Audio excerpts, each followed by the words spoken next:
जब किसी की शादी में जाते हैं तो आम तौर पर दूल्हे को या दुल्हन को गिफ्ट्स देते हैं। तो उसमें बाज़ दफ़ा कैश भी देते हैं एनवेलप्स में, और बाज़ जो है कुछ मतलब कोई चीज़ ख़रीद कर लाते हैं। तो इसके देने में क्या हुक्म है, लोग पूछते हैं।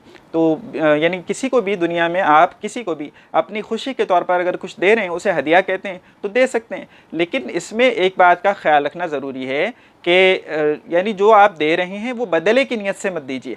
हमारे मुआशरे में, हमारी सोसाइटी में होता ये है कि अगर हमने किसी को 500 का लिफाफा दिया है तो हम बाकायदा लिख के रख लेते हैं कि भाई हमने फ़लाने के यहाँ जो है 500 रुपये दिए हैं। और जब हमारे यहाँ किसी की शादी होती है तो अब हम देखते हैं कि उसने भी 500 दिए कि नहीं। अगर 500 या उससे ज़्यादा दिए तो ठीक है, और अगर उससे कम दिए तो फिर नाराज़ होते हैं। तो ये मामला दुरुस्त नहीं होता। तो इसलिए खुशी के तौर पर आप 500 क्या 5000 दे दीजिए, 5 लाख दे दीजिए, आपको कौन मना करता है, लेकिन बदले की नीयत से मत दीजिए, ये दुरुस्त नहीं रहेगा मामला। और खुशी के तौर पर आप कुछ भी दे सकते हैं। और जिस तरह से शादियों में आप एक दूसरे को हदिया देते हैं, तो कोशिश कीजिए कि जब कोई बीमार हो, और ख़ास तौर पर कोई गरीब बीमार हो और उससे मिलने जाएँ, उसको भी कोई एनवेलप पकड़ा दीजिए ताकि उसके काम आ सके।